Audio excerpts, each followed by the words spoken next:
What if everything you've been told about luck, chance, and random fortune is nothing more than an elaborate illusion that's been keeping you trapped in mediocrity? For too long, humanity has lived under what can only be described as a spell, a collective hypnosis that makes us worship at the altar of coincidence, calling luck what we simply don't understand and destiny what we refuse to control. Has this ever happened to you? You've watched someone else achieve extraordinary success and immediately thought, they're so lucky, or I wish I had their fortune. You've probably justified your own setbacks by saying it just wasn't meant to be, or maybe next time I'll get lucky. But what if I told you that every single time you've attributed someone's breakthrough to chance, you've been participating in one of the most limiting beliefs ever programmed into human consciousness? But before we begin, please hit the like button and let me know where in the world you're watching. From today, it's always fascinating seeing who's joining us from around the world. Stay with me until the end, because what you're about to discover might completely revolutionize how you think about success, manifestation, and your own untapped potential. The evidence I'm going to share with you today comes from real people who have consistently broken statistical patterns, not once, not twice, but repeatedly, with mathematical precision that would make calling it coincidence absolutely ridiculous. Consider this remarkable case. A Korean War veteran returning home in the 1950s, barely scraping by on $25 a week. For an entire decade, this man struggled to climb above $600 monthly, trapped in what seemed like an unchangeable cycle of financial limitation. Then something extraordinary happened. He discovered a book that would completely transform his understanding of reality itself, Neville Goddard's Awakened Imagination. But here's where the story gets fascinating, and why this isn't just another feel-good tale about positive thinking. This veteran didn't just read about abstract concepts or wishful thinking. He learned a specific technique called revision scissors, a method so precise and scientifically structured that it operates more like vibrational engineering than mystical practice. By systematically reinterpreting his past through conscious imagination before sleep, he was literally rewiring the neurological patterns that had kept him locked in limitation. The results? Within just 2 years, his income didn't just improve, it skyrocketed to match that of the President of the United States. We're talking about a transformation so dramatic that calling it luck would be like saying a rocket reaches the moon by accident. This wasn't positive thinking or wishful dreaming. This was disciplined imagination operating from a deeper state of consciousness, following precise laws that most people never discover. What you're witnessing here isn't an isolated miracle or a one-time statistical anomaly. This is evidence of something far more profound, a systematic approach to reality creation that operates with the same reliability as any natural law. And if you're wondering whether this kind of transformation is possible for ordinary people like you and me, then you're asking exactly the right question. Because the techniques this veteran used can be learned, practiced, and replicated by anyone willing to understand the true mechanics of conscious creation. Something tells me you're ready for content that goes beyond surface-level techniques into the real mechanics of reality creation. If that's you, consider subscribing. I create content specifically for people who want to understand these deeper principles. Now, I want to go even deeper into this phenomenon, because the veteran's story is just the beginning of what happens when someone truly understands the hidden mechanics behind reality creation. Let me share with you another case that will completely shift your perspective on what's actually possible when you apply these principles with mathematical precision. Meet AJ, an ordinary person who decided to test these concepts in one of the most statistically challenging environments imaginable, sequential horse race betting. Now, before you think this is about gambling or taking reckless chances, understand that what AJ did was the complete opposite of leaving things to fate. He was conducting what can only be described as a controlled experiment in consciousness manipulation. For 3 consecutive weeks, AJ engaged in what most people would consider an impossible mental exercise. Every single day, he would close his eyes and enter a deep state of focused imagination. But this wasn't vague daydreaming or wishful thinking. AJ constructed an incredibly detailed mental scenario where he stood at a betting counter, feeling the exact texture of winning tickets between his fingers, sensing the weight and temperature of the paper, hearing the specific sounds of the environment around him. The level of detail was extraordinary. He could feel himself carefully placing these imaginary tickets into his shirt pocket, sensing the fabric against his skin. He visualized receiving a substantial sum of money, not as an abstract concept, but as a visceral, multi-sensory experience that his nervous system couldn't distinguish from actual memory. Day after day, he rehearsed this same sequence, with such intensity that his body would literally respond with physical sensations, chills, elevated heart rate, the kind of physiological reactions you'd expect from a real event. The transformation that occurred in AJ's internal state was remarkable. By the end of those 3 weeks, he wasn't hoping to win or trying to get lucky.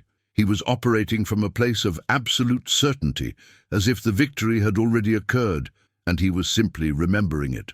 And then came the moment of truth, a $4,000 win that materialized with stunning accuracy, matching his visualization down to the smallest details.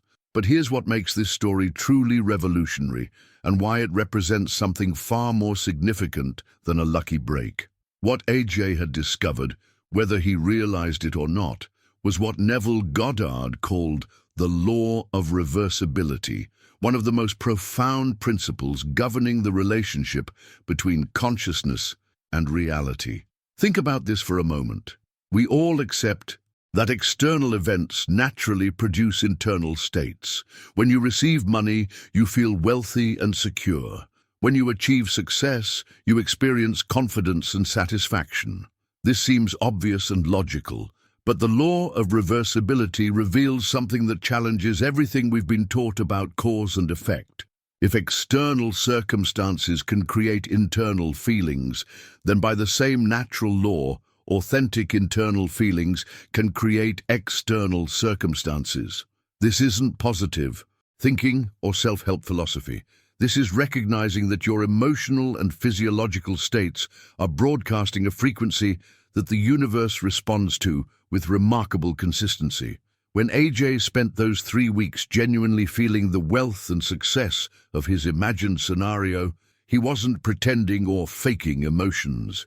He was creating such a convincing internal experience that his entire nervous system accepted it as reality.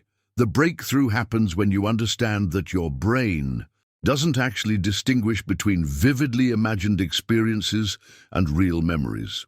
Both create the same neural pathways, trigger the same hormonal responses, and establish the same behavioral patterns. What AJ accomplished was essentially programming his subconscious mind with a new reality template, one where receiving that specific amount of money felt natural and inevitable. This reveals something profound about the nature of manifestation itself. Most people approach their desires from a place of lack, always aware of what they don't have, always reaching for something outside themselves. But AJ's approach was completely different. He made the internal shift first, embodying the feeling of already having achieved his goal, and then allowed reality to catch up to his elevated state of being. The implications of this are staggering when you really think about it. If sustained internal states can indeed produce external events, then everything you've been told about working harder, being more strategic, or waiting for the right opportunities might be addressing the wrong end of the equation entirely. Write in the comments, "I'm ready to reverse the equation," if this perspective is opening up new possibilities in your mind. because what we're about to explore next will show you exactly how this principle operates at the deepest levels of consciousness. Now, I want to reveal something that might fundamentally change how you understand the entire process we've been discussing, because what AJ accomplished wasn't mystical or supernatural in the traditional sense. What he engaged in was something far more precise and systematic, what we could call vibrational engineering. Most people, when they hear stories like AJ's, immediately categorize them as either lucky coincidences or mystical phenomena beyond human comprehension. But both of these interpretations miss the profound truth hidden beneath the surface. What's actually happening operates more like advanced technology than magic, and understanding this distinction is absolutely crucial for anyone serious about applying these principles in their own life. Think of your mind not as a storage container for thoughts and memories, but as a sophisticated broadcasting system constantly transmitting vibrational frequencies into the quantum field around you.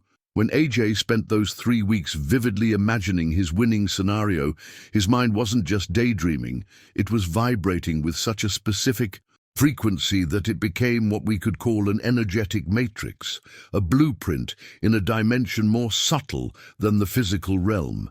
This is where the real revelation emerges. Reality doesn't randomly generate experiences and then hope your mind catches up. Instead, reality operates more like a precision manufacturing system that receives detailed specifications from your consciousness and then produces exact replicas in the physical dimension. The key insight here is that what gets built in your external experience isn't an accident or a stroke of fortune. It's a meticulous reproduction of the internal model you've been consistently broadcasting. This understanding completely transforms how we approach the concept of manifestation. Instead of hoping, wishing, or trying to force outcomes through sheer willpower, you begin to operate as a conscious architect of experience, designing internal blueprints with the same precision an engineer would use to construct a building. The quality of your external results becomes directly proportional to the clarity and consistency of your internal design process.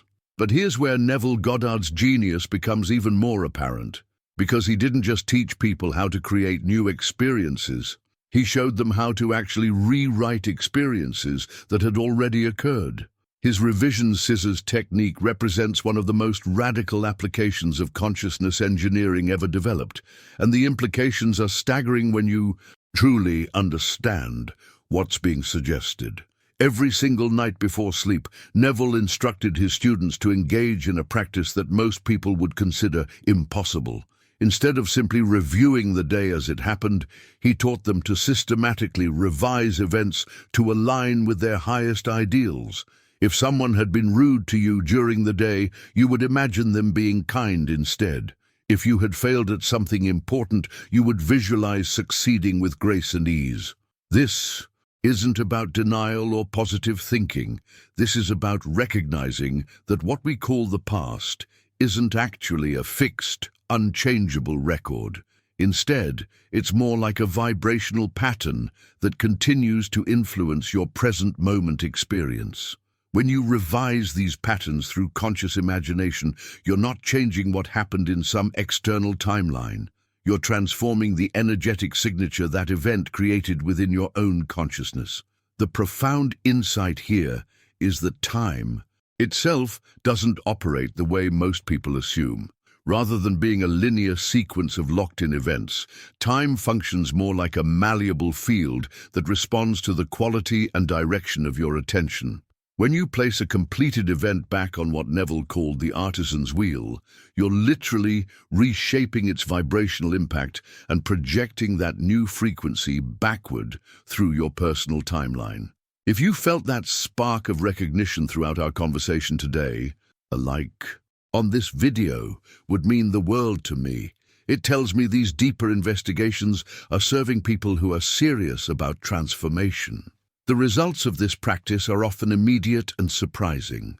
People report that individuals who had been difficult or hostile suddenly become cooperative and friendly. Situations that seemed permanently damaged begin to heal in unexpected ways.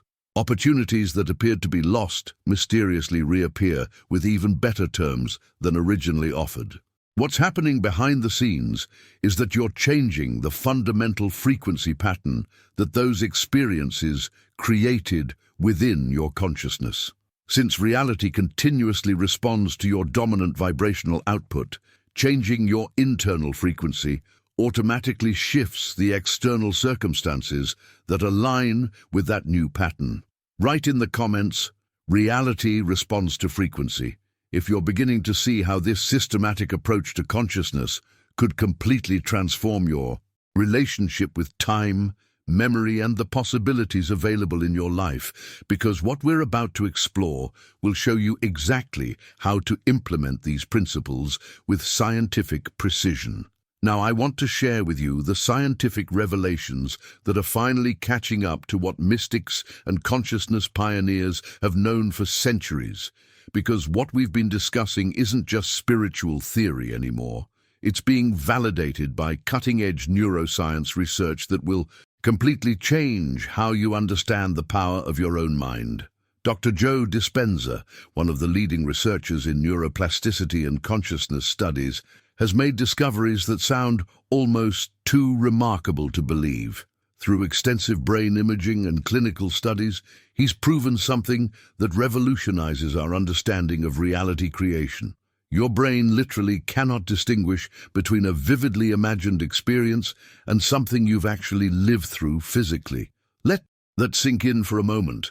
When you engage in the kind of detailed mental rehearsal that AJ practiced, when you revise your day using Neville's scissors technique, you're not just playing with abstract thoughts or engaging in wishful thinking. You're actually firing the exact same neural networks, triggering the identical hormonal cascades, and creating the same biochemical changes that would occur if those events were happening in real time. This discovery transforms everything we thought we knew about memory, experience, and the nature of reality itself. Every time you vividly relive a scene in your mind with rich sensory detail and emotional intensity, you're literally rewiring your brain's architecture. With sufficient repetition, these new neural pathways become so robust and dominant that they effectively replace the original memory patterns. What this means in practical terms is staggering. The past isn't fixed. Your brain is constantly rewriting its own programming based on whatever experiences you feed it most consistently. If you keep reliving old traumas, disappointments, and limitations, you're reinforcing those neural networks and essentially programming yourself to recreate similar experiences. But if you systematically replace those memories with revised versions where you succeeded, thrived, and overcame challenges, you're literally restructuring your brain to expect and create those outcomes instead. But here's where the research becomes even more fascinating, because Dr. Dispenza's work connects directly to discoveries made decades earlier by Jose Silva, the pioneering researcher who developed the Silva method. Silva discovered something that completely changes how we understand the optimal conditions for consciousness programming. Your brain operates on different frequencies throughout the day, measured in cycles per second called hertz. During normal waking consciousness, you're typically in what's called beta state, running between 13 to 30 hertz. This is great for analytical thinking, problem solving, and navigating daily tasks, but it's actually terrible for consciousness transformation because your critical, rational mind is fully engaged and resistant to new programming. The magic happens when your brain naturally downshifts into what Silva identified as alpha frequency, typically between 8 to 12 hertz. This occurs automatically during two specific windows each day: those drowsy moments just before you fall asleep and the transitional period immediately after waking up. During these alpha states, something extraordinary occurs in your consciousness. Your analytical mind essentially goes offline. The barriers between your conscious and subconscious minds dissolve. Your brain becomes incredibly receptive to new information, images, and suggestions. It's as if a doorway opens directly into your internal programming system, allowing you to install new software without interference from your usual mental defenses and limiting beliefs. This is why Neville insisted that the revision work be done specifically before sleep, and why Silver taught people to practice their visualization techniques during these twilight states of consciousness. They weren't just following intuitive guidance, they were accessing the optimal neurological conditions for consciousness transformation. What's happening during these alpha moments is that any image, emotion, or experience you introduce gets embedded directly into your subconscious programming without the usual filtering and resistance. Your brain treats these inputs as authentic experiences, filing them away as genuine memories and using them to shape your future expectations and behaviors. Understanding this completely changes your approach to transformation. Instead of trying to force changes through willpower and effort during your busy, distracted waking hours, you learn to work with your brain's natural rhythms, accessing these powerful alpha windows when your consciousness is most malleable and receptive. Write in the comments, alpha state activated, if you're starting to recognize how these scientific insights provide the missing pieces to understanding why these consciousness techniques work with such remarkable consistency, because what we're about to explore will show you exactly how to access these optimal brain states intentionally. Now, I want to take you on a journey that most people never experience consciously, because understanding how to navigate between different levels of consciousness is what separates those who accidentally stumble into transformation from those who can access it deliberately whenever they choose. The uncomfortable truth is that the vast majority of people spend their entire lives trapped in what neuroscientists call beta consciousness.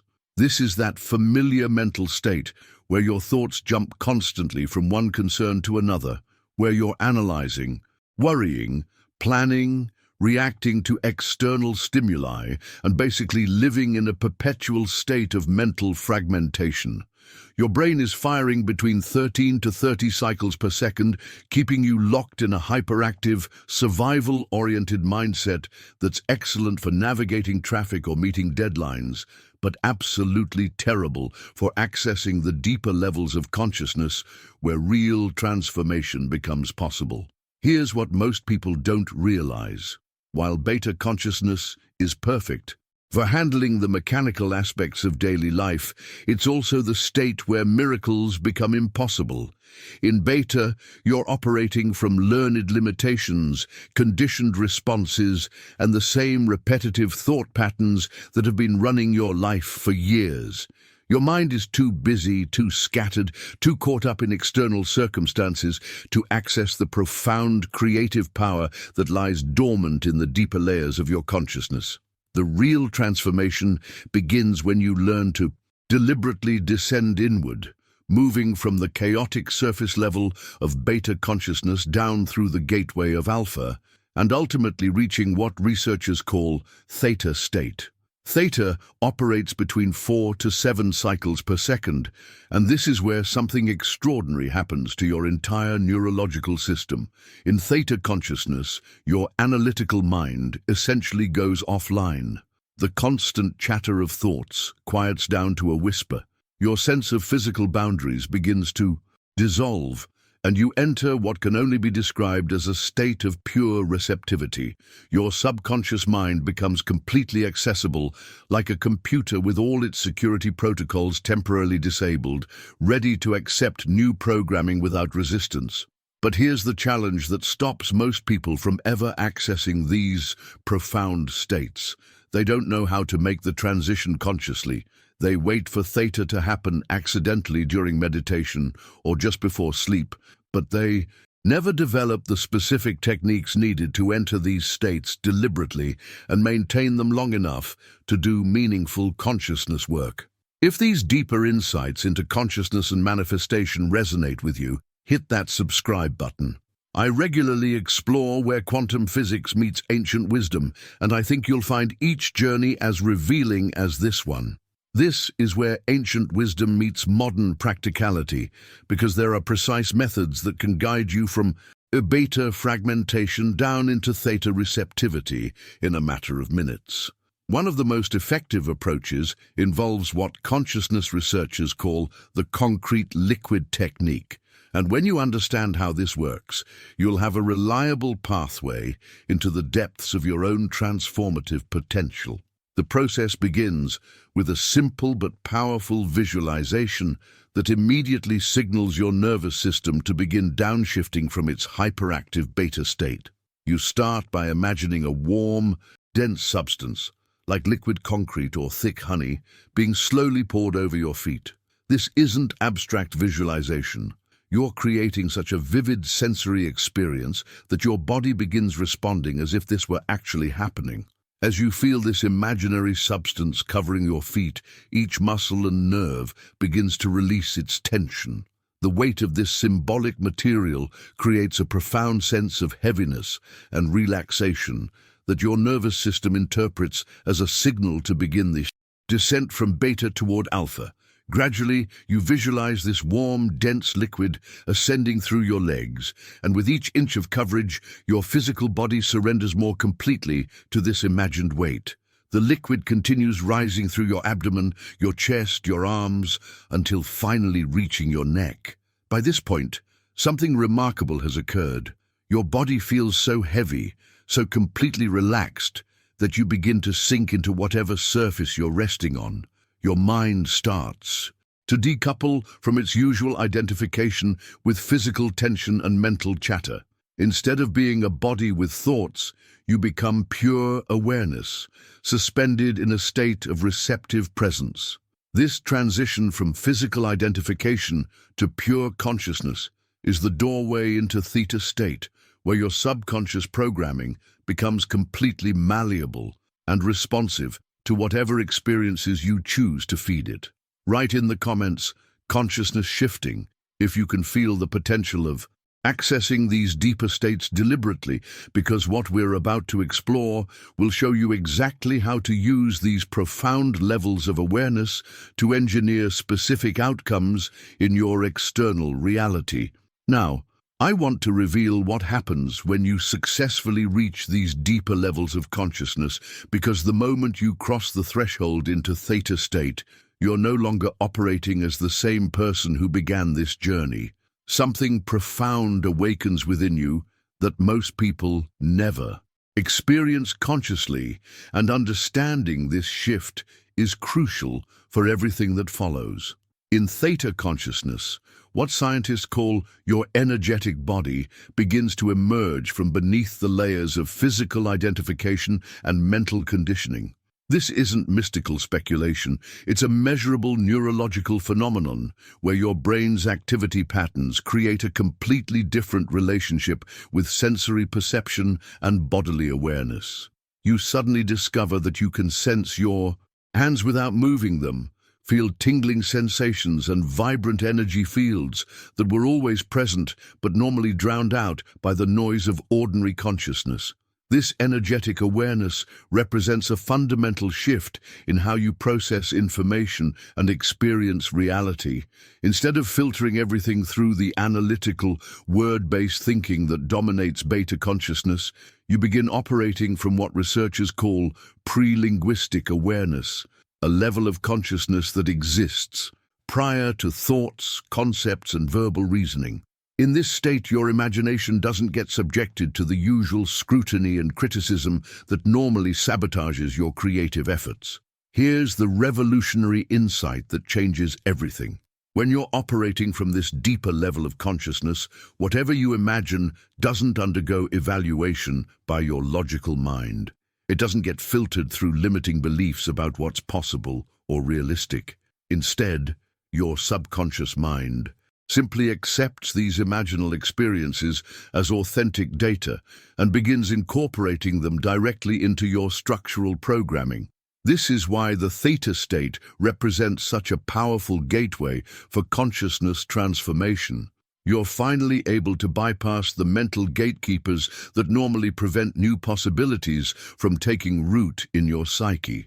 Your imagination becomes a direct programming language for your subconscious mind, allowing you to install new patterns, beliefs, and expectations without interference from your conditioned responses. But understanding how to access these states is only half the equation, because once you're operating from this deeper level of awareness, you need to know exactly what to do with this extraordinary opportunity. This is where the concept of creating what consciousness pioneers call a clear vector becomes absolutely essential for anyone serious about manifesting specific outcomes. Most people approach manifestation completely backwards. They try to force themselves to feel certain emotions, manufacturing enthusiasm or gratitude when they don't genuinely feel it, as if the universe responds to theatrical performances rather than authentic vibrational states. They exhaust themselves trying to maintain artificial emotional highs, wondering why their efforts produce such inconsistent results. The hidden truth behind effective manifestation is that emotion should never be forced or fabricated. Instead, it should emerge naturally as a byproduct of the internal experiences you create through precisely designed imagination. Think of emotion as vapor that rises spontaneously when the fire of genuine desire encounters the water of vivid internal scenes. You don't manufacture steam, you create the conditions where steam naturally appears. This understanding completely transforms how you approach the entire process of conscious creation. Instead of trying to feel your way into manifestation, you learn to design internal experiences so compelling and realistic that the corresponding emotions arise automatically. Your job isn't to force feelings. It's to architect inner scenarios so vivid and engaging that your nervous system responds as if these experiences were actually occurring.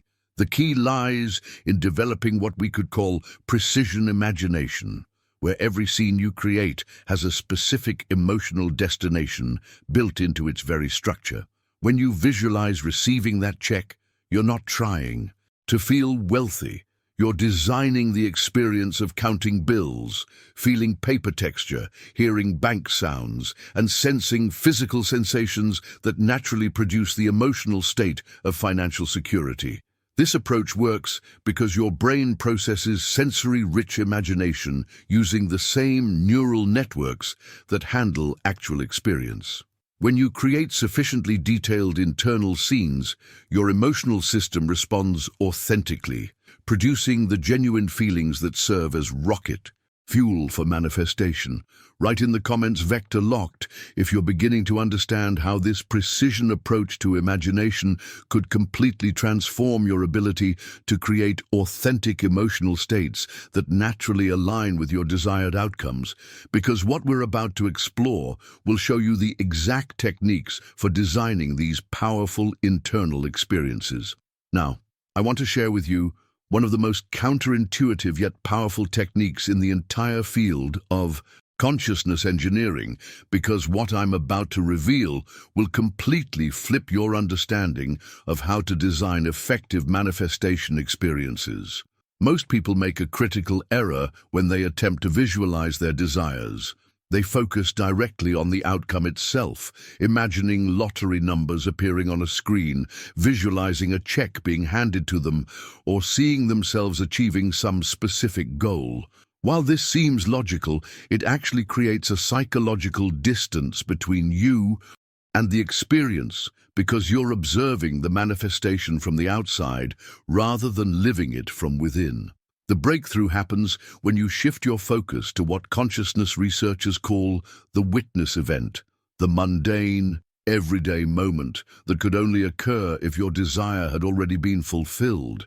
This isn't the dramatic peak of achievement, it's the quiet, ordinary aftermath that proves the manifestation has become your new reality.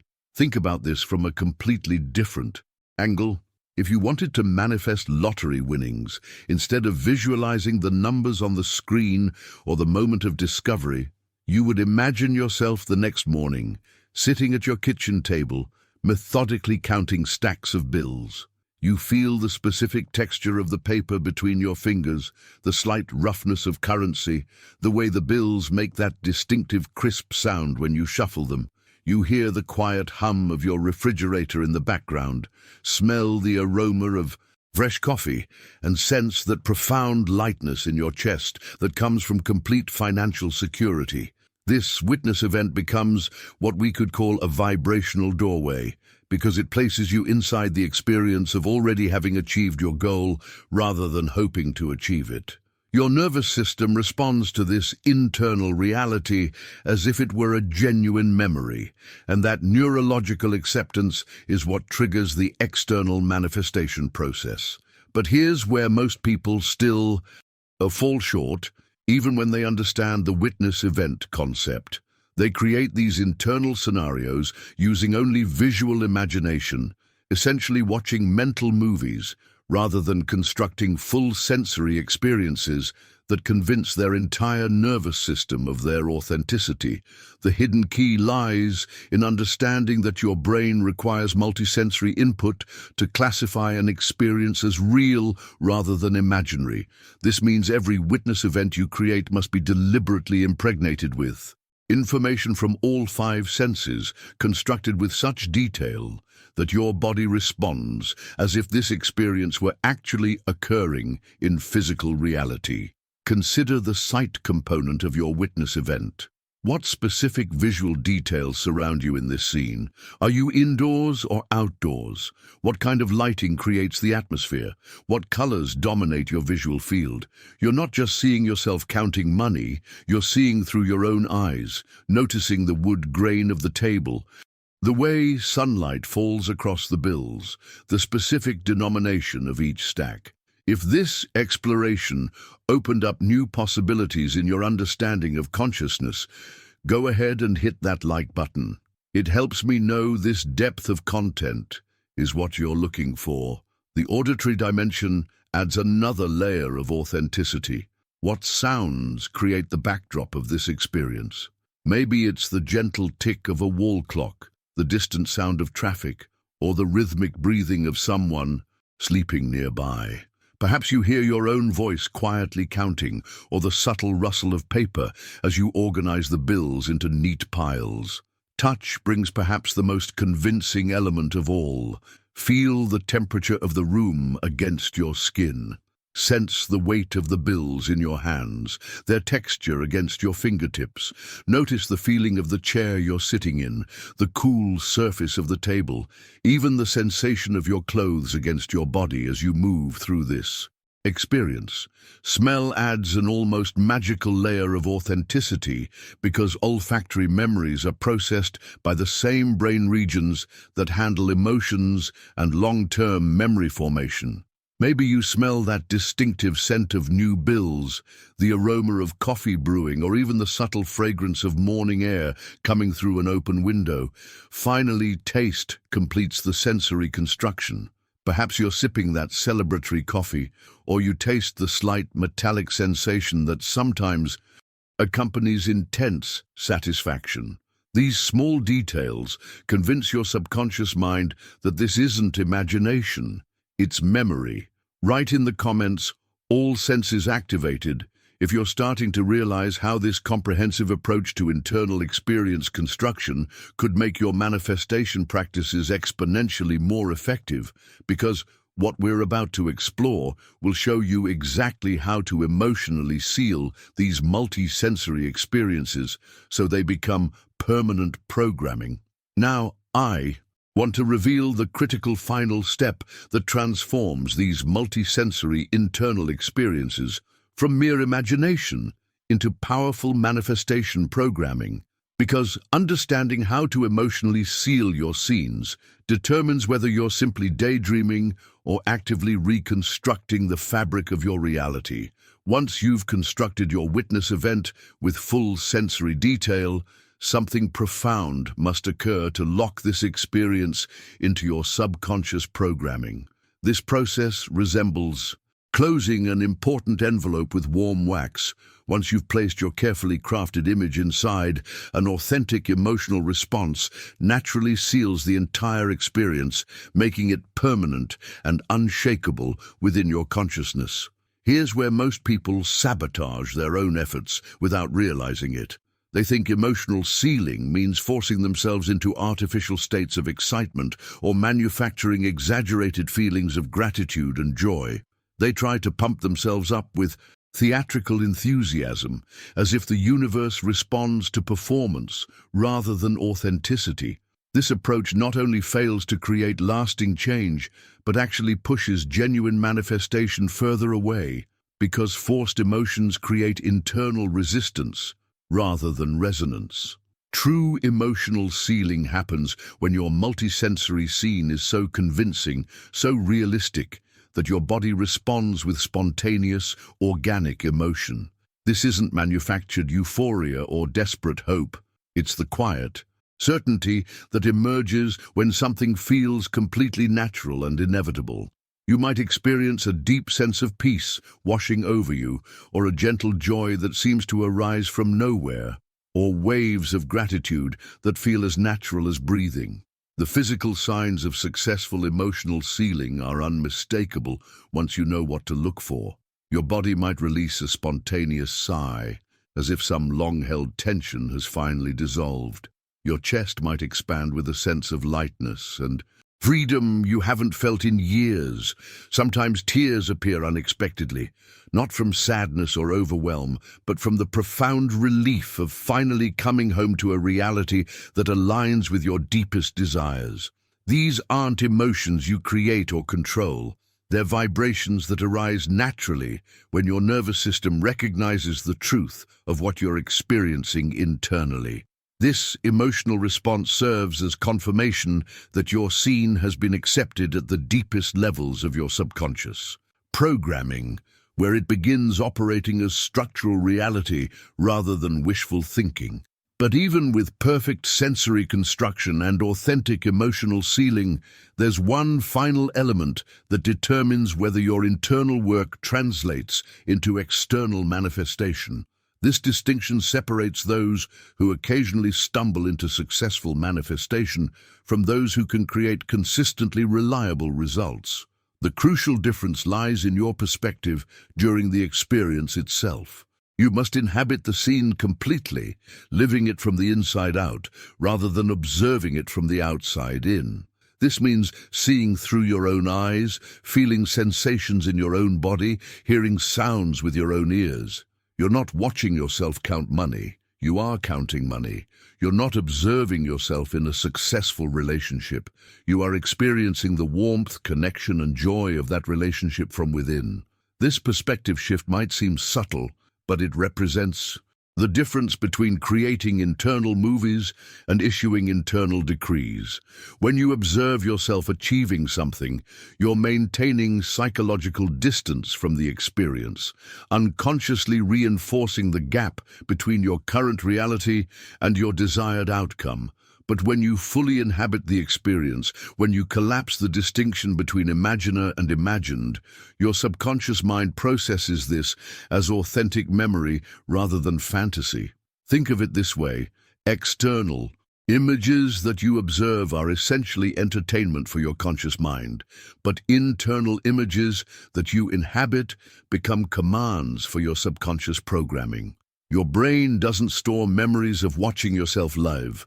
It stores memories of actually living. By fully inhabiting your witness events, you're creating the exact type of memory structures that your subconscious uses to navigate and create reality. This inhabitation requires a complete surrender of analytical observation. You stop monitoring whether the technique is working and instead lose yourself completely in the experience. You stop thinking about the scene and start being within it. Write in the comments, "I am inhabiting," if you can sense how this shift from observation to complete immersion could transform your manifestation practice from hopeful visualization into powerful reality programming, because what we're about to explore will show you exactly how to sustain these inhabited experiences over time. Now, I want to share with you one of the most powerful metaphors that completely transforms how you approach this entire process. Because once you understand that your mind operates exactly like a sophisticated theater production, you'll never again approach manifestation as a casual or haphazard activity. Your consciousness isn't just a storage container for thoughts and memories. It's a fully equipped theater where you serve simultaneously as the absolute director, the set designer, the scriptwriter, and the only audience that truly matters. Every single thought, image, and internal experience you create is essentially a performance on this internal stage, and the quality of your external reality directly reflects the caliber of productions you've been running in this private theater. AJ understood this intuitively, which is why his approach to manifestation resembled a meticulous theatrical rehearsal rather than casual daydreaming.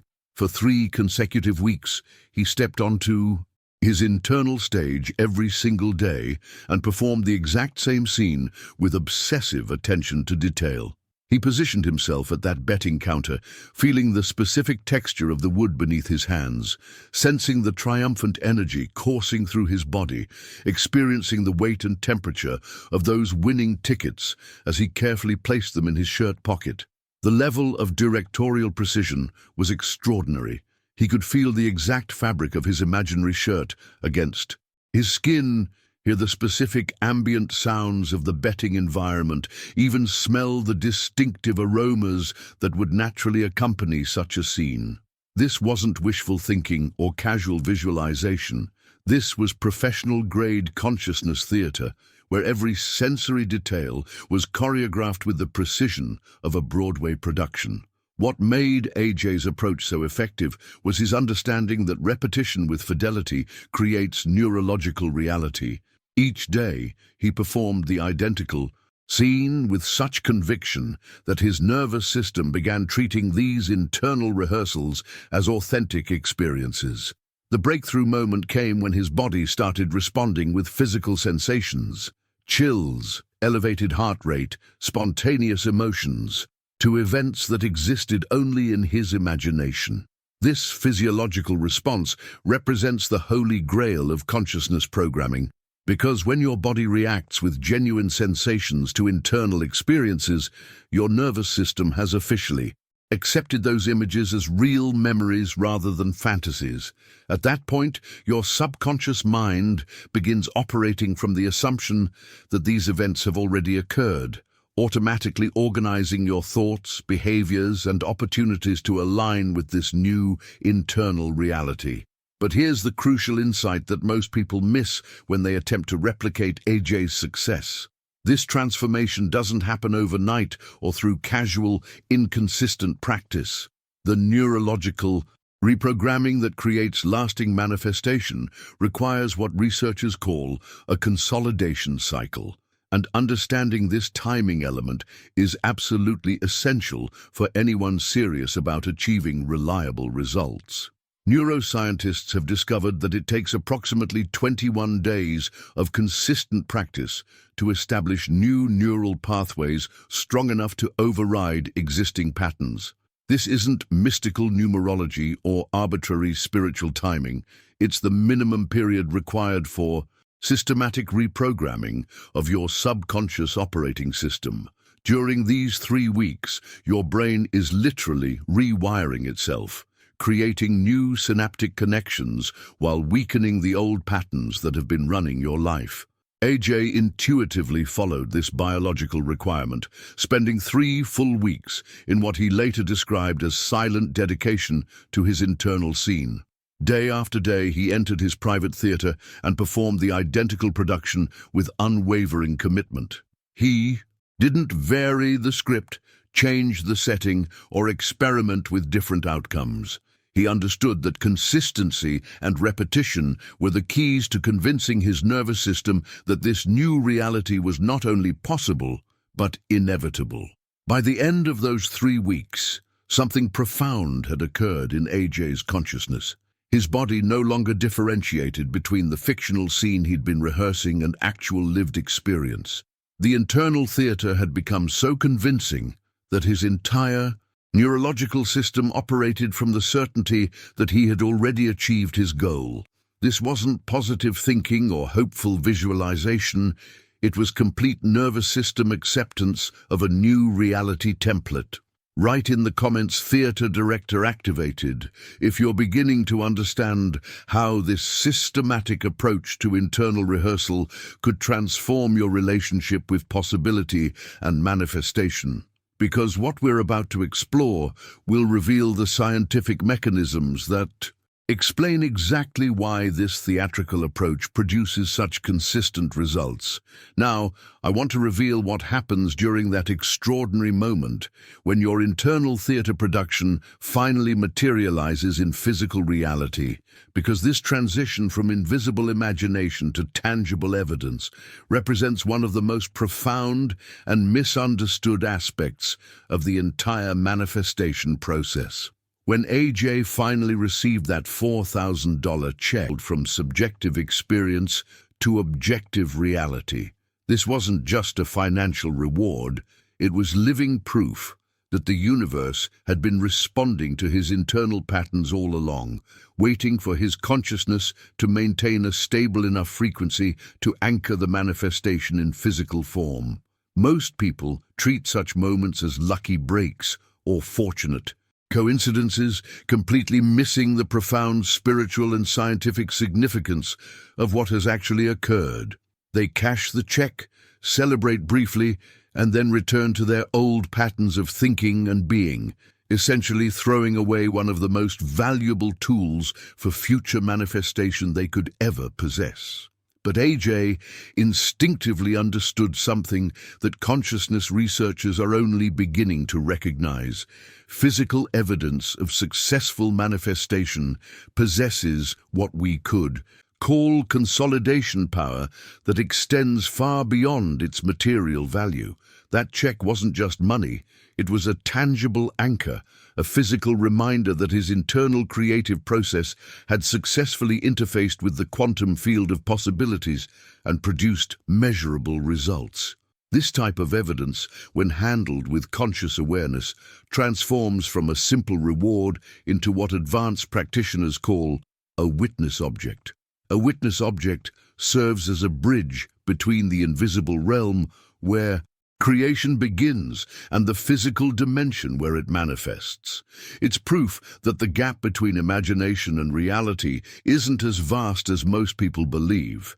And more importantly, it's evidence that you personally have the ability to cross that gap through systematic consciousness work. The power of witness objects lies in their function as vibrational repeaters, physical items that can instantly reactivate the exact emotional and energetic state that originally created them. When AJ held that, uncheck, looked at it, even smelled the distinctive scent of fresh currency, his body immediately remembered the triumphant, invincible feeling he'd cultivated during those 3 weeks of internal rehearsal. The witness object became a direct portal back to his creator frequency. This isn't psychological placebo effect or superstitious thinking.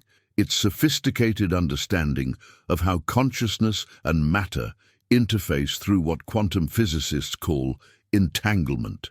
That check had been literally entangled with AJ's consciousness during its creation process, making it a permanent, vibrational extension of his creative awareness.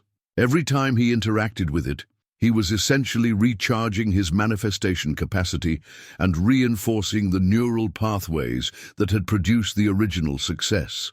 The hidden truth that transforms everything is recognizing that these witness objects aren't fetishes or lucky charms. They're technological devices for consciousness expansion. They serve as physical confirmations that your internal creative process is both real and effective, providing your logical mind with irrefutable evidence that you've successfully manipulated reality through focused imagination. More importantly, witness objects strengthen what researchers call your manifestation infrastructure, the underlying belief systems, emotional patterns, and energetic signatures that determine how quickly and easily future desires can materialize. Each successful manifestation creates a precedent in your subconscious programming, making subsequent creations more natural and inevitable. AJ discovered that his relationship with that first check became the foundation for even more impressive manifestations. By treating it as sacred evidence rather than casual income, he maintained conscious contact with the vibrational state that had created it. This ongoing connection served as a launching platform for his next manifestation cycle, where he successfully repeated and amplified his original success. The implications of this understanding are staggering when you consider how most people unconsciously sabotage their own manifestation potential. They achieve something remarkable, treat it as random luck, and then wonder why they can't replicate the experience. They throw away their witness objects, dismiss their successes as coincidences, and essentially delete the very evidence that could serve as fuel for exponential expansion. Write in the comments, evidence collector, if you're starting to understand how treating your manifestations as sacred witness objects rather than random successes could fundamentally transform your ability to create consistent, repeatable results. Because what we're about to explore will show you exactly how to use these physical anchors to amplify your next level of creation. Now, I want to show you what happens when someone truly understands that their first manifestation success wasn't a fluke, but the establishment of a reproducible system, because AJ's journey into his second major manifestation reveals the hidden mechanics behind transforming occasional miracles into reliable personal laws. Armed with the unshakable confidence that comes from proven results, AJ approached his next manifestation cycle with the methodical precision of a scientist replicating a successful experiment. But this time, he decided to scale his vision significantly, creating an internal scenario that would test whether the same principles that produced $4,000 could generate exponentially larger results. His new internal theater production involved a more complex storyline with multiple moving parts. AJ visualized himself managing two separate bank accounts, each one welcoming him with the kind of respect and warmth reserved for valued clients. In his imagination, he could see the first account statement showing exactly $10,000, while the second displayed $15,000. But the detail that revealed his growing sophistication was how he visualized the physical organization of additional winnings, 12 neat stacks of $1,000 each, plus an additional pile of $533, creating a precise total of $36,533. For 3 weeks, AJ rehearsed this expanded scenario with the same unwavering dedication he'd applied to his original manifestation. But now something remarkable was different. His internal rehearsals carried a quality of certainty that hadn't been present during his first attempt. Having already proven to himself that consciousness could indeed manipulate physical reality, he no longer approached the process with hope or desperation.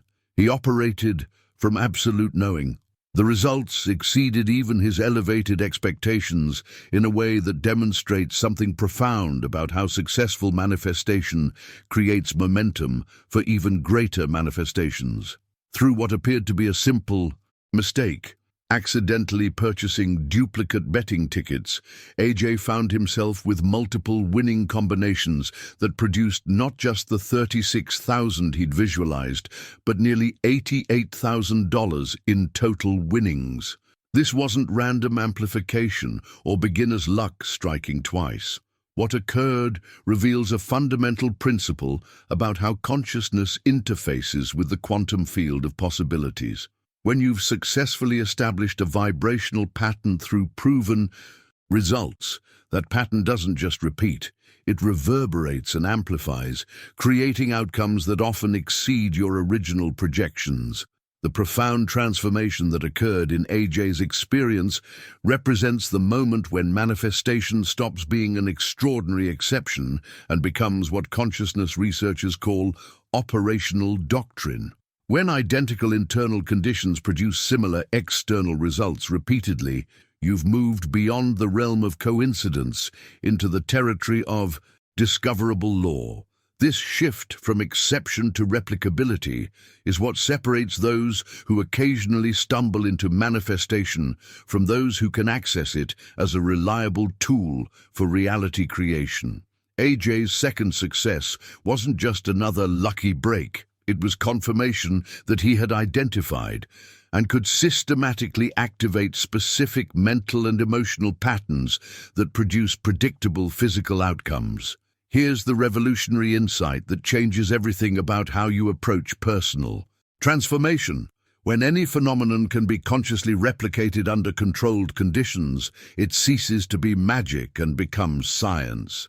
AJ had essentially discovered his own personal physics laws governing the relationship between sustained internal states and external manifestation. What makes this discovery so profound is that it proves disciplined imagination, when practiced with consistency and precision, operates with the same reliability as any natural law. Just as gravity consistently pulls objects toward Earth, regardless of whether you believe in it, the principles AJ had mastered continued producing results regardless of external circumstances or other people's opinions about what was possible. This replicability transforms your entire relationship with limitation and possibility. Instead of hoping for favorable circumstances or waiting for lucky breaks, you begin operating from the understanding that you possess systematic access to the creative forces that shape reality. Your desires stop being wishes and become projects with predictable timelines and measurable outcomes. The implications extend far beyond personal manifestation into the realm of human potential itself, because if consciousness can reliably influence material reality through systematic practice, then most of what we've been taught about the relationship between mind and matter requires fundamental revision. Write in the comments, "Replication confirmed," if you're beginning to understand how this systematic approach to consciousness could transform manifestation from occasional miracle into predictable science, because what we're about to explore will reveal the hidden quantum mechanics that explain exactly why these replication patterns work with such mathematical precision. Now, I want to reveal something that will completely transform how you understand the broader implications of AJ's systematic success, because what he accomplished extends far beyond personal manifestation into territory that touches the very foundation of how consciousness and reality interact on a collective level. There's a revolutionary theory developed by biologist Rupert Sheldrake that provides a stunning framework for understanding why AJ's repeated victories represent something much more significant than individual achievement. Sheldrake's morphic field theory suggests that when any organism or system learns a new pattern of organization, whether physical, mental, or behavioral, that information doesn't remain isolated within that individual. Instead, it gets stored in invisible informational fields that become accessible to others who attune themselves to similar frequencies. This means that AJ's breakthrough experiences weren't just personal victories. They were pioneer expeditions into previously uncharted territories of human potential, creating what we could call consciousness pathways that others can now access and utilize. Each time he successfully manifested through systematic imagination, he wasn't just reinforcing his own internal programming, he was contributing to a collective field of information that makes similar achievements more accessible for anyone willing to follow the same principles. Think of it like this. The first person to run a 4-minute mile had to break through not just physical barriers, but mental and energetic ones that had convinced humanity such a feat was impossible. But once that barrier was broken, the achievement became increasingly uncommon because the morphic field had been established. The informational pattern for 4-minute mile performance was now available in the collective consciousness, making it easier for subsequent runners to access that same level of performance. AJ's manifestation victories operate according to the same principle.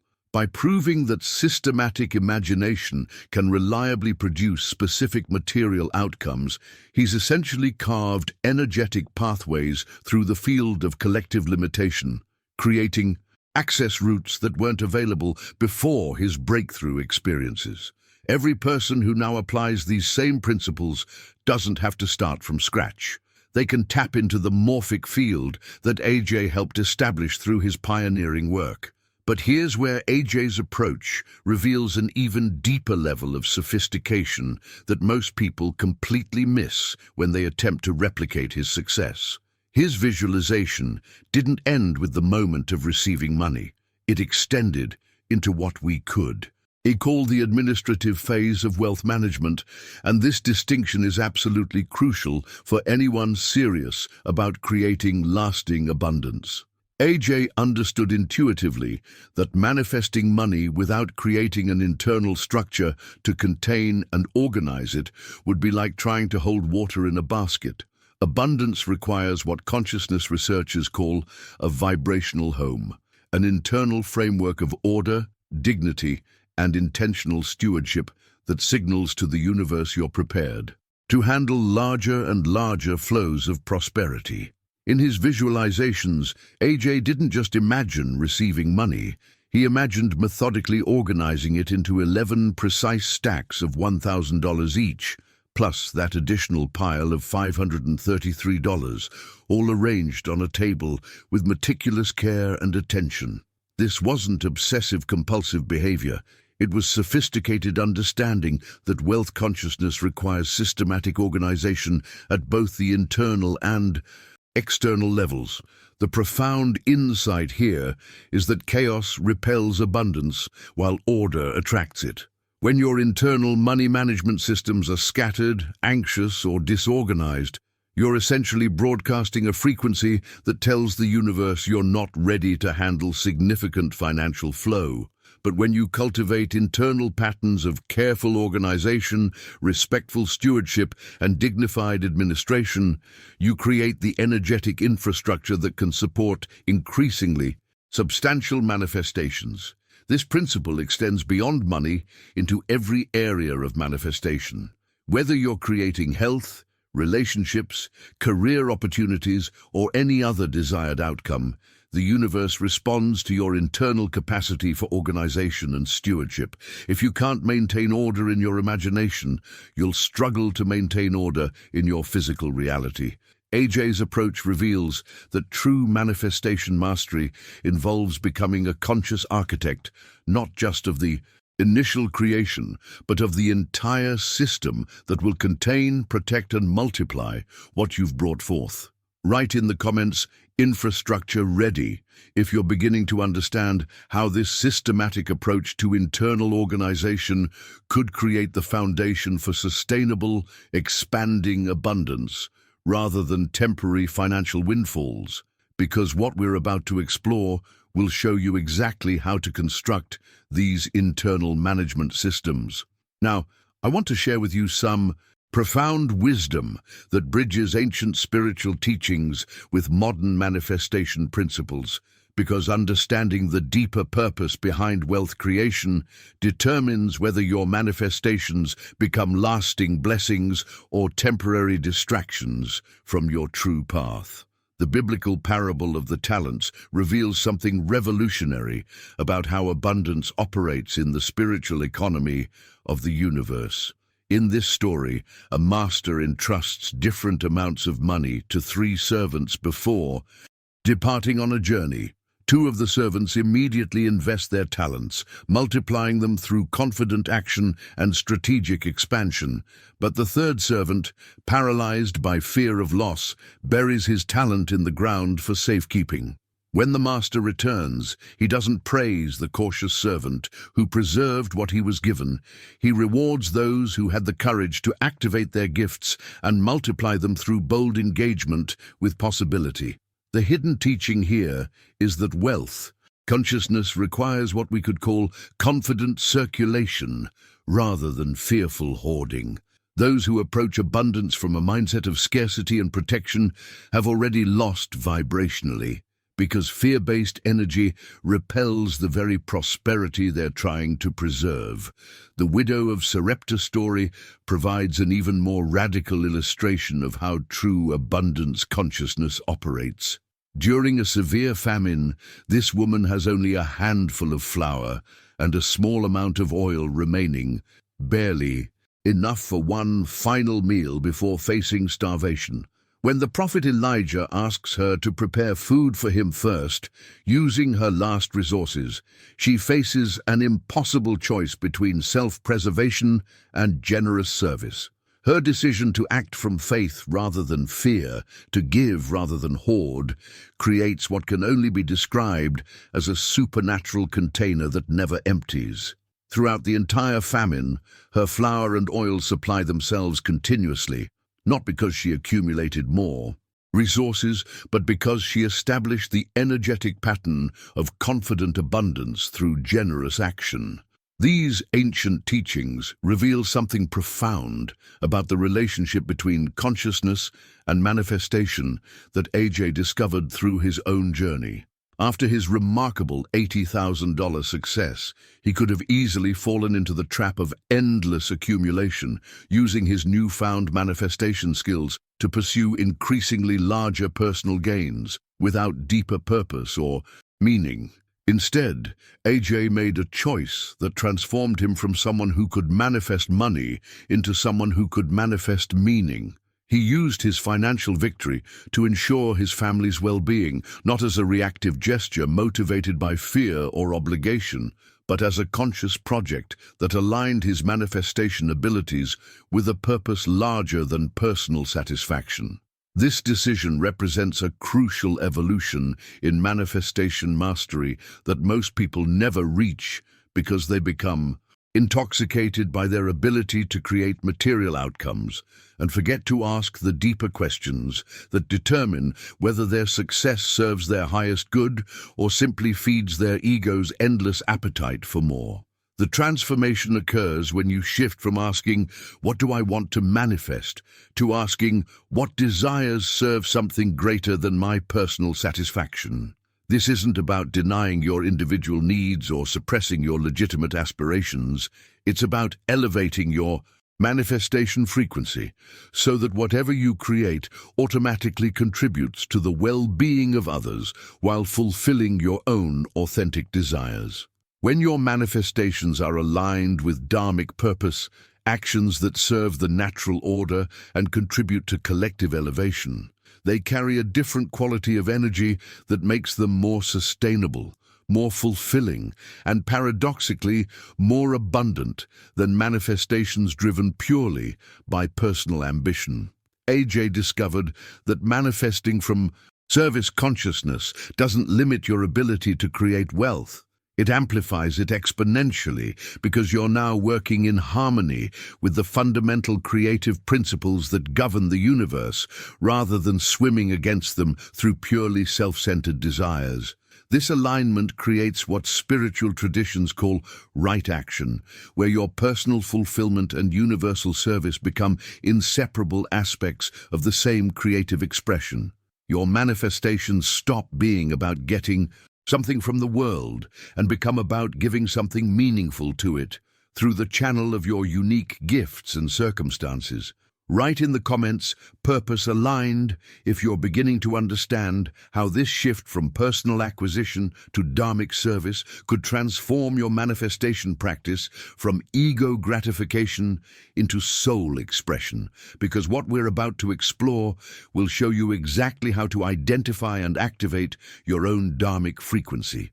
Now, I want to share with you one of the most profound teachings ever written about the relationship between action and outcome, because understanding this ancient wisdom will completely transform how you approach every manifestation practice from this moment forward. The Bhagavad Gita, one of humanity's most revered spiritual texts, contains a revolutionary principle that sounds almost impossible to implement in our results-obsessed culture. You have the right to action, but not to the fruits of action. At first glance. This might seem like spiritual philosophy that has no practical application in the real world of manifestation and goal achievement. But when you understand what this teaching actually means, it becomes the most powerful manifestation principle you could ever discover.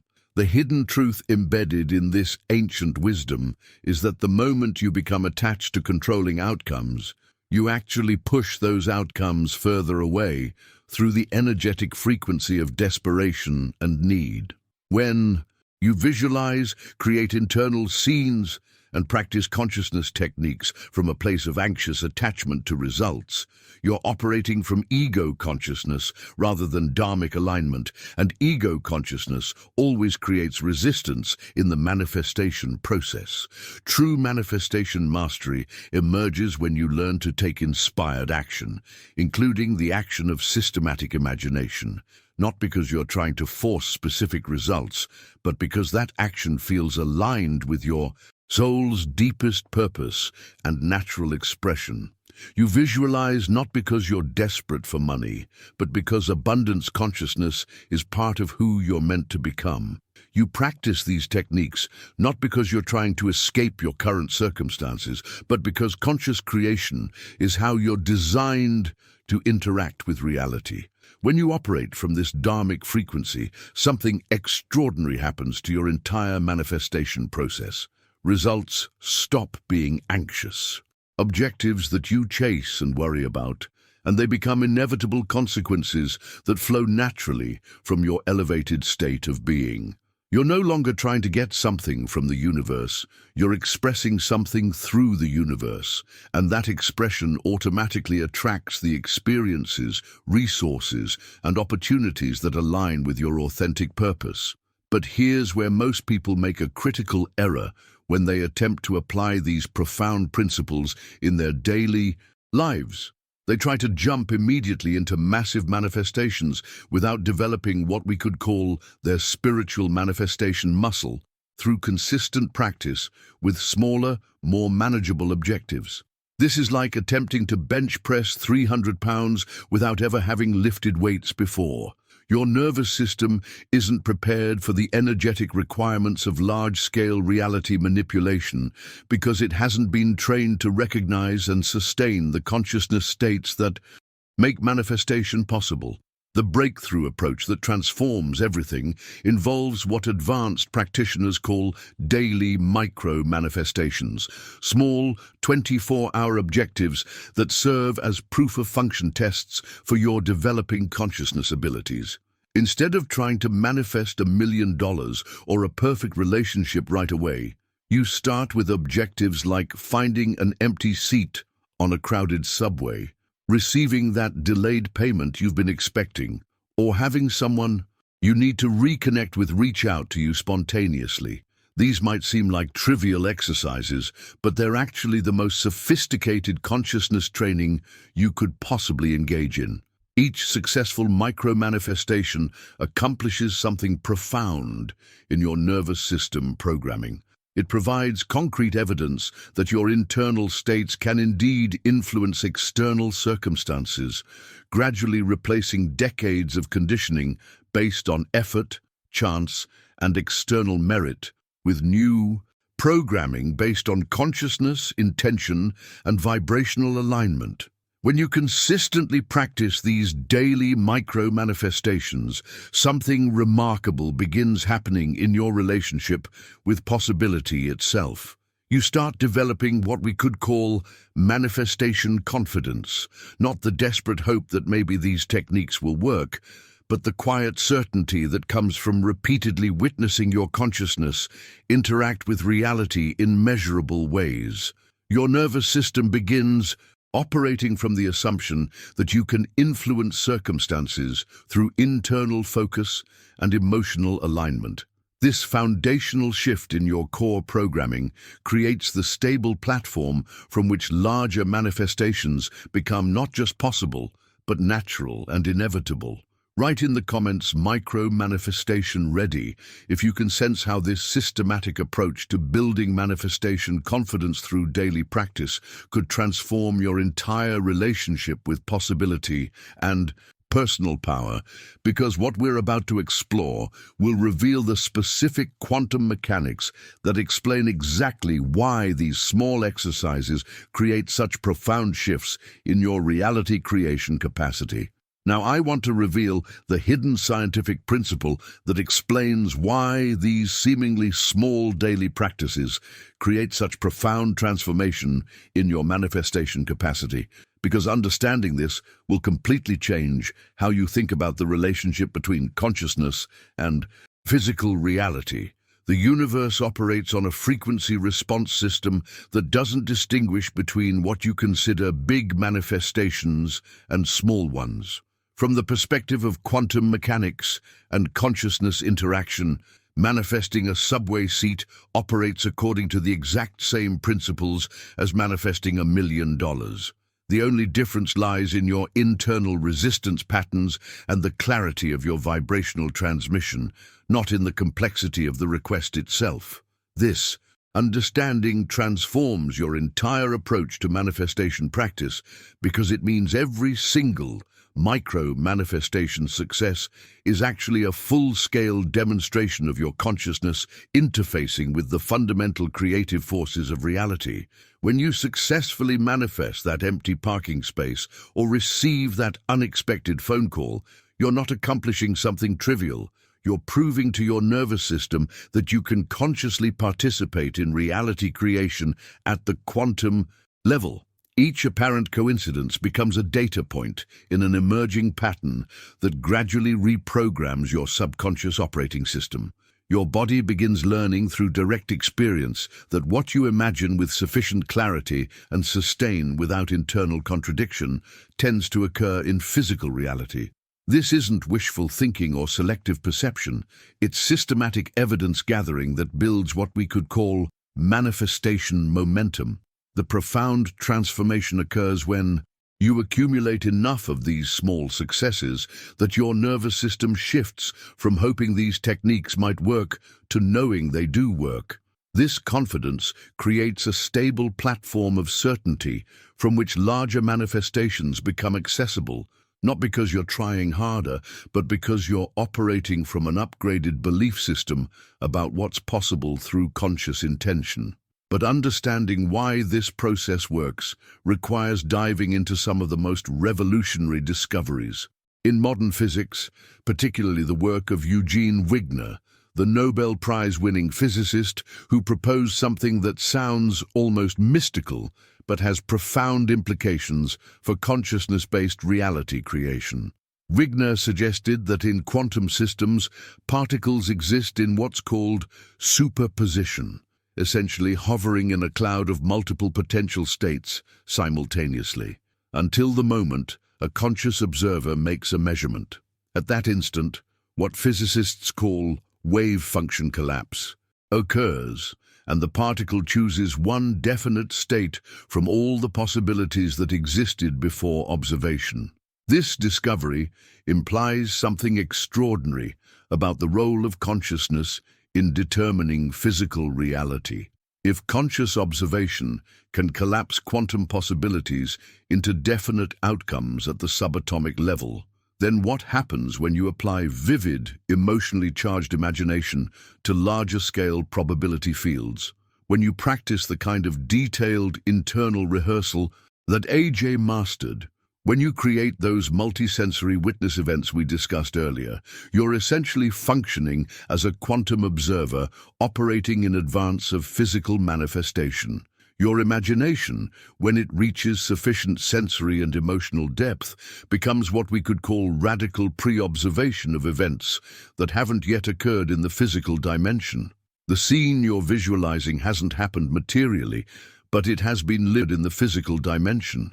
The scene you're visualizing hasn't happened materially, but it has been lived in consciousness with such clarity and conviction that the quantum probability field responds as if conscious observation had already taken place. You're not predicting the future, you're pre-collapsing probability clouds toward the specific outcomes you've observed internally. This explains why the quality of your internal experience matters so much more than the duration or frequency of your practice. A single, completely convincing internal scene can collapse probabilities more effectively than hundreds of weak, distracted visualizations, because wave function collapse responds to the clarity and certainty of observation, not the quantity of attempts. Your consciousness, when properly focused and emotionally engaged, becomes a probability-selecting instrument that can influence which potential realities crystallize into physical experience. The micro-manifestations you practice daily are essentially training exercises that develop your capacity to operate as a conscious observer with increasing precision and reliability. Write in the comments, Quantum Observer activated, if you're beginning to understand how this scientific framework transforms manifestation from mystical hope into precise consciousness technology. Because what we're about to explore will show you exactly how to calibrate your observation skills for maximum reality creation effectiveness. Now, I want to show you how one of the most famous experiments in quantum physics provides a perfect parallel to everything we've been discussing about consciousness and reality creation, because understanding this connection will give you unprecedented clarity about exactly how your internal practices interface with the fabric of existence itself. The double-slit experiment represents one of the most mind-bending discoveries in the history of science, and its implications for consciousness-based manifestation are staggering when you really understand what's happening behind the scenes. When scientists fire individual electrons toward a screen with two parallel slits, something extraordinary occurs that challenges everything we thought we knew about the nature of reality. If no measurement device is present to observe which slit each electron passes through, the electrons behave like waves, creating an interference pattern on the screen as if each individual particle somehow passes through both slits simultaneously. The electrons exist in superposition, a quantum state where all possibilities coexist until observation forces a choice. But the moment scientists introduce any kind of observation device to determine which slit each electron actually uses, the entire behavior changes dramatically. The wave pattern disappears completely, and the electrons begin behaving like solid particles, each one choosing a definite path through one slit or the other. The act of conscious observation literally changes the fundamental nature of physical reality. This discovery reveals something profound about the relationship between consciousness and matter that directly parallels everything Neville Goddard taught about sustained imagination. When you create those detailed internal scenes we've been discussing, when you inhabit your witness events with complete sensory engagement, you're essentially placing an observation device in the quantum field of future possibilities. Your vivid imagination functions as the conscious observation that collapses probability waves into definite outcomes. Before your internal rehearsal, multiple potential futures exist in superposition. You might get the job or not, receive the money or not, heal the relationship or not. But when you observe one specific outcome through sustained internal experience, you trigger the same kind of wave function collapse that occurs in the laboratory. The profound implication is that your consciousness doesn't just perceive reality, it actively participates in selecting which version of reality gets to manifest from the infinite field of possibilities. This understanding completely transforms your relationship with the future, because you're no longer waiting for circumstances to determine your outcomes. You're consciously choosing which probability threads to strengthen through the quality of your internal observation. This brings us to one of the most revolutionary concepts in modern physics, John Wheeler's participatory universe theory. Wheeler, one of the most respected physicists of the 20th century, proposed something that sounds almost mystical, but emerges directly from rigorous scientific investigation of quantum mechanics. According to Wheeler's insights, the universe isn't a fixed, predetermined structure that conscious beings simply observe from the outside. Instead, reality operates as a dynamic, interactive network that literally requires conscious participation to complete itself. Observers don't just witness the universe. They co-create it through the very act of conscious interaction. This means that what you call the future doesn't exist as a predetermined destination waiting for you to arrive. Instead, the future exists as a field of potential configurations that become actualized through conscious selection. Your mind doesn't predict what's going to happen. It selects what's going to happen from the present moment of interior choice. Every time you engage in systematic imagination, every time you inhabit those witness events with complete conviction, you're exercising your fundamental role as a conscious co-creator in a participatory universe. You're not manipulating reality from the outside. You're fulfilling your essential function as a consciousness that completes reality through the act of observation and selection. This understanding elevates manifestation practice from personal development technique to cosmic responsibility, because you're not just improving your individual circumstances. You're actively participating in the ongoing creation of reality itself through the choices you make in your internal space. Write in the comments, co-creator awakening, if you're beginning to understand how this scientific framework positions you as an essential participant in the universe's creative process rather than a passive recipient of random circumstances, because what we're about to explore will show you exactly how to optimize your consciousness for maximum co-creative effectiveness. Now, I want to reveal the systematic training process that transforms ordinary consciousness into what we could call a precision quantum observer, because understanding this development process is the key to moving from occasional manifestation successes to reliable, repeatable reality creation. When you engage in the kind of detailed internal rehearsal we've been discussing, when you repeat specific scenes with unwavering attention, complete sensory clarity, and genuine emotional engagement, you're essentially training your consciousness to function as a highly calibrated quantum observation instrument.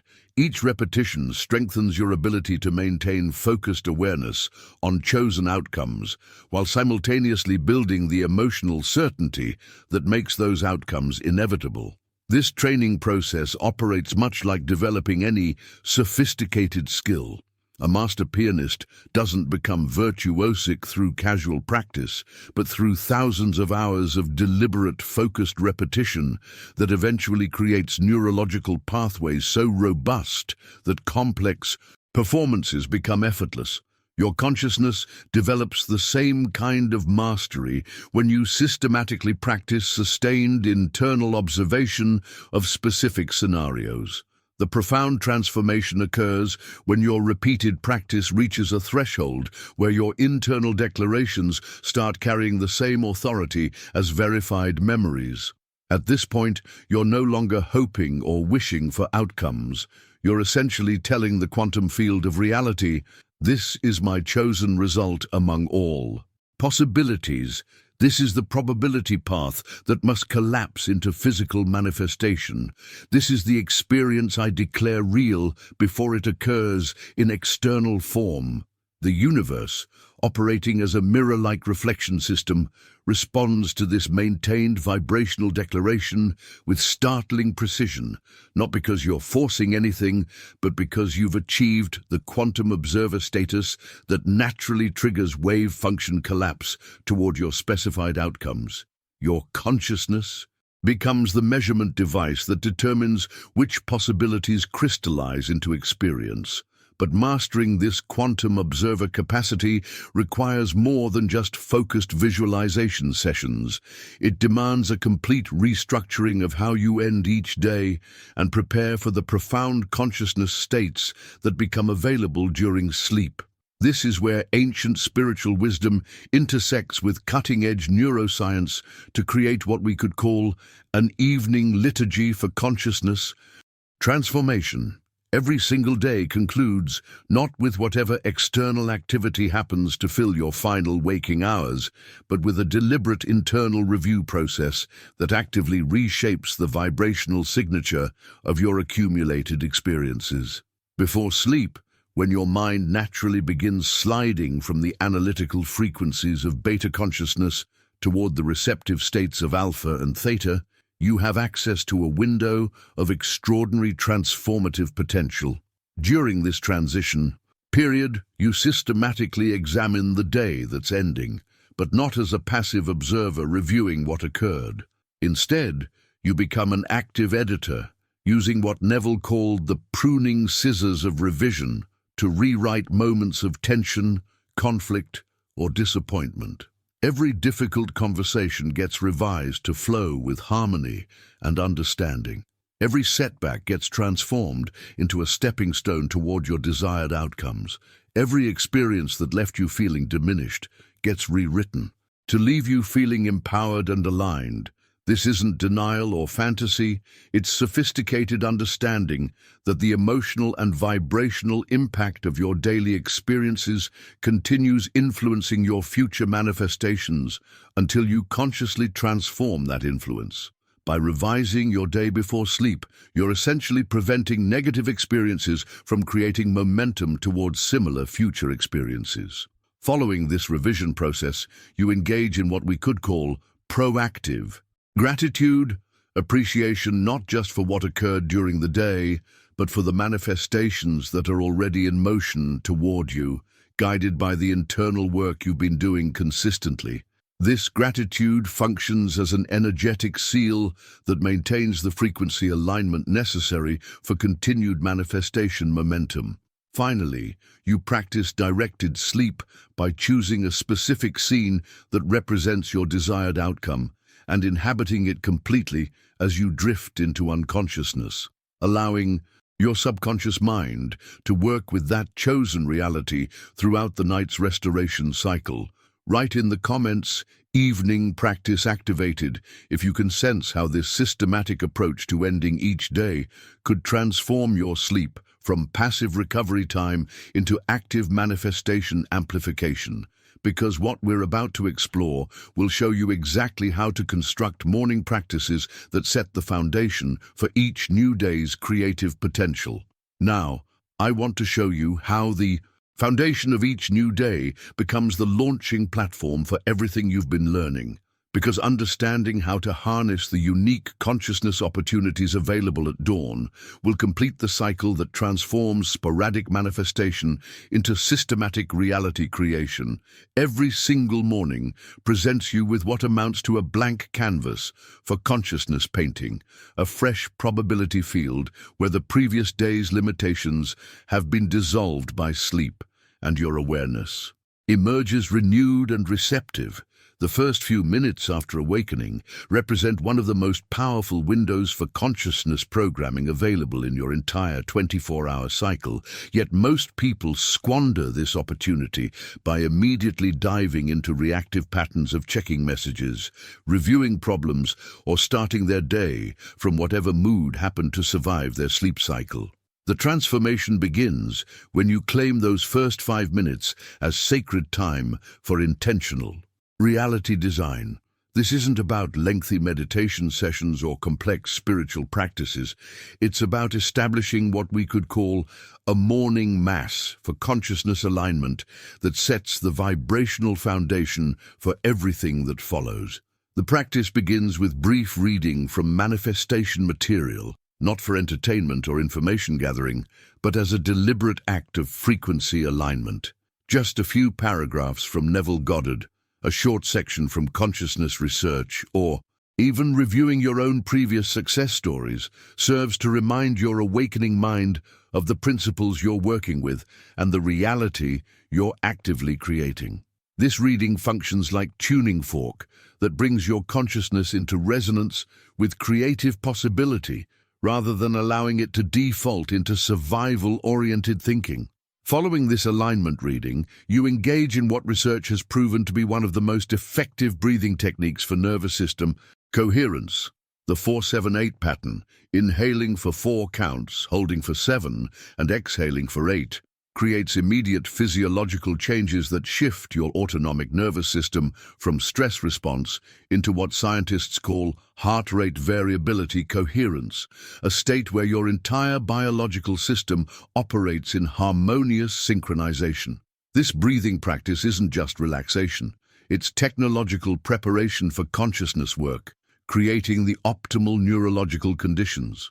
For the visualization that follows, once your nervous system has achieved coherence, you engage in what might be the most powerful programming technique available to human consciousness, end-of-day visualization, where you see yourself at the conclusion of the approaching day, feeling completely satisfied, grateful, and fulfilled. This isn't planning your day or setting goals.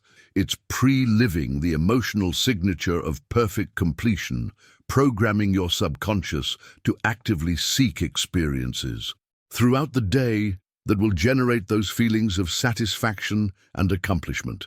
Your internal guidance system begins operating from the assumption that the day will unfold beautifully, automatically filtering opportunities and inspirations that align with that predetermined outcome. But perhaps the most crucial element in developing reliable manifestation capacity involves something that most people overlook completely because it seems mundane compared to the exciting aspects of visualization and consciousness work. Yet this practice might be the single most important factor in transforming occasional successes into systematic mastery. The meticulous documentation of every achievement, every micro-manifestation, every moment when your internal work produced measurable external results. This documentation process requires what we could call your book of evidence, a dedicated notebook where you record not just what manifested, but the specific techniques you used, the emotional states you maintained, the timing of your practices, and even the unexpected ways results appeared. Every free parking space that appeared exactly when you needed it, every delayed payment that arrived just as you visualized, every reconciliation that occurred after your revision work gets logged with the same precision a scientist would use to record experimental data. This written legacy serves multiple profound purposes simultaneously. It consolidates your faith by providing undeniable proof that these principles work in your specific life circumstances. It makes you a living witness of the law by documenting your personal evidence that consciousness can indeed influence material reality. Most importantly, it creates what we could call a vibrational inheritance that transcends your individual experience and potentially inspires others to explore their own creative potential. Write in the comments, evidence documented, if you're beginning to understand how this systematic approach to recording your manifestation successes could create an unstoppable momentum of faith and certainty, because what we're about to explore will show you exactly how to use this documentation as fuel for exponentially larger manifestations. Now, I want to share with you what I believe is the most profound realization that emerges from everything we've been exploring together, because understanding this principle will determine whether you approach these practices as temporary techniques or as a fundamental transformation in how you live every single day. The entire process we've been discussing, the evening revision, the morning alignment, the micro-manifestations, the documentation, isn't meant to be a burden you carry or a complex system you struggle to maintain. When you truly understand what's happening, these practices become what we could call an art of living, a natural rhythm that feels as essential as breathing and as satisfying as any creative expression you've ever engaged in. Think of it this way: each night when you engage in revision work, you're essentially pruning the garden of your consciousness, removing the weeds of discord and limitation that accumulated during the day. Each morning, when you set your intention and visualize perfect completion, you're planting new seeds of possibility in the fertile soil of your renewed awareness.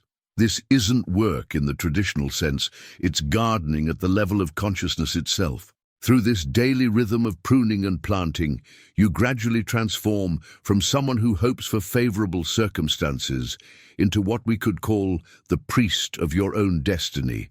You become the officiant of a silent mass where there are no external altars or religious structures, but rather an internal sanctuary where faith, intention, and gratitude are systematically transformed into physical form through the sacred alchemy of sustained consciousness. This transformation represents perhaps the most empowering shift any human being can make, the evolution from victim of circumstance to conscious creator of experience. Instead of waiting for life to happen to you, you begin participating actively in the decisions about what gets to manifest in your personal reality field.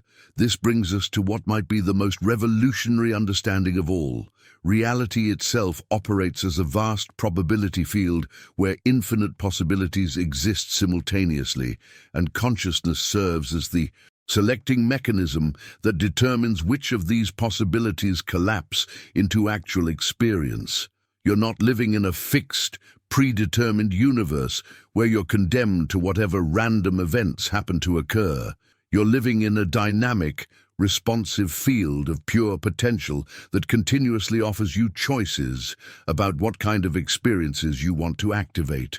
Through the systematic development of sustained internal attention, emotional certainty, and vibrational consistency, you evolve.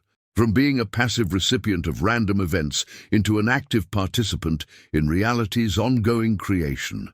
Your consciousness becomes the instrument through which the universe explores different configurations of possibility, and your choices determine which threads of potential get woven into the fabric of your actual experience. This understanding completely transforms your relationship with everything you previously considered fixed or unchangeable about your life circumstances, your financial situation, your relationships, your health, your opportunities. All of these exist within probability fields that are far more malleable than you've been conditioned to believe. What seemed like solid limitations were actually just the most probable outcomes based on your previous consciousness patterns. But as you develop mastery over your internal states, as you learn to maintain chosen frequencies regardless of external circumstances, you begin accessing probability threads that were always available but previously invisible to your awareness. You don't force change through struggle and effort. You attract different outcomes through vibrational alignment with the possibilities you prefer to experience. The journey we've been on together reveals that manifestation isn't really about getting what you want from the universe. It's about discovering that you are an integral part of how the universe decides what gets to exist. Your consciousness isn't separate from the creative process. It is the creative process, operating through the unique perspective and choices that only you can contribute to the infinite field of possibility. Write in the comments, Reality Gardener, if you're beginning to understand how this shift from hoping for change to consciously selecting probability threads could transform you from observer of your life into active co-creator of your experience. Because what we're about to explore will reveal the ultimate integration of everything we've discovered together. Now, I want to show you how everything we've been exploring represents something far more significant than personal development or manifestation techniques.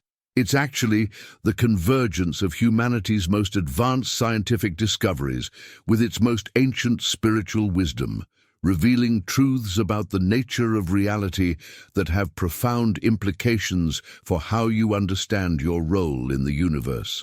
For centuries, there seemed to be an unbridgeable gap between the mystical teachings of consciousness masters like Neville Goddard and the rigorous methodologies of modern physics. Spiritual traditions spoke of mind creating reality through focused intention, While science appeared to describe a mechanical universe where consciousness was merely an accidental byproduct of brain chemistry, but quantum physics has shattered this artificial separation, revealing that consciousness and matter interact in ways that ancient wisdom traditions have been describing for millennia. What esoteric teachings call mental creation, quantum physics describes as conscious interaction with probability fields through the mechanism of measurement and observation. Both approaches point to the same revolutionary conclusion. Consciousness isn't a passive observer of a predetermined universe, but rather a fundamental creative force that participates actively in determining which possibilities get to manifest as physical experience. This convergence validates everything we've been discussing about systematic imagination, witness events, and the power of sustained internal focus. When you practice the techniques we've explored, when you inhabit those detailed scenes, maintain emotional certainty, and document your results, you're not engaging in wishful thinking or self-deception. You're applying scientifically validated principles about how consciousness interfaces with the quantum substrate of reality itself. The profound implication is that the boundary between spirituality and science was always artificial, created by incomplete understanding rather than genuine contradictions. As quantum physics continues evolving and consciousness research advances, we're discovering that the mystics and the physicists have been exploring the same territory from different angles, arriving at remarkably similar conclusions about the creative power of focused awareness. But understanding these principles intellectually means nothing without the daily discipline required to integrate them into your lived experience. Transformation doesn't occur through single moments of insight or occasional bursts of inspired practice. It emerges through the systematic cultivation of new consciousness habits that gradually replace the default patterns most people unconsciously maintain throughout their lives. This is why mastery of manifestation requires what we could call a complete lifestyle integration, evening revision that prevents negative experiences from creating momentum toward similar future outcomes, morning intention setting that programs your subconscious for optimal day completion, witness event visualization that pre-collapses probability waves toward desired results, emotional sealing that locks these experiences into your nervous system programming, and evidence documentation that builds unshakable faith through accumulated proof. Success in conscious reality creation isn't measured by single dramatic manifestations that might occur randomly, but by sustained practice that gradually transforms you from someone who reacts to circumstances into someone who consciously selects which probability threads to strengthen through consistent vibrational alignment. You master small manifestations first, building the internal infrastructure necessary for larger creations. You maintain vibrational consistency regardless of external circumstances, proving to yourself that your power lies in consciousness rather than conditions. Most importantly, you ensure that your manifestation practice serves purposes beyond ego gratification, aligning your creative abilities with objectives that elevate not just your personal circumstances, but contribute meaningfully to the collective well-being of others.